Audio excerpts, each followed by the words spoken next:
मियाम होइना मसागी citizen होइना खनबा India ना चांगे अउना Tholi violence से लोचिनगे हारबदी India ना मागी जियोपॉलिटिक्स तबुदा मणिपुर मियामबु बलिगी हामें होइना सिगिनबा बिजे खुतक लेप मतमदा अमदी हाइबा मपानदगी चंगइबा चिनकुकी मिलिटेंट सिंग असे फाजिलगे मरमदमदा हलनकिबा तकथोखिबा मसे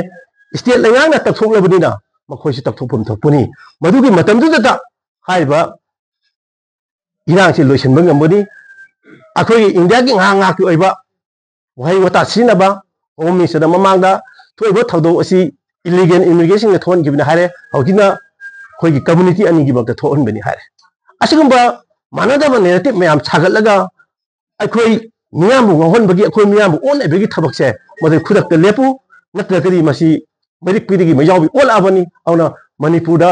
तोंगान तोंगाम सिविल वार बु लापुगी फिबम लै औना मसी लोइसनगे हारबदी इंडिया ना अथु मतमदा हाइबा खोई सुदा लरिबा मिसिंग विदो तौई अमसिंग तौदे हाबदो मै सेंगना खंगलकांदा खोई विदो तौरे अदुगा सुगी ग्राउंड थुगाइबा मयामसे खोई फाजिल्ले पुनसिल्ले हाइबगी मियाम खंगलगा अदुगा इलीगल इमिग्रेशन सी मपानदा तकथोखगा लालसे खुदकता लोइगदबनी लालसे अखोईगी कम्युनिटी अनिगी मक्ता थोकु नते मसिदी इंडिया की जियोपॉलिटिक्स अमदी मागी पोक्सी वाना थोनबनी हाइबा वाफमजी उकुमी साइटगी थमजगे अदुना मणिपुर मियामना हाइबा मणिपुर कंबो खोंचत असिदा मणिपुर द खुंदामनेबा खुदिमुना सरुक याबियु हाइबा वाफमजी उकुमी साइटगी अपील तौजरी।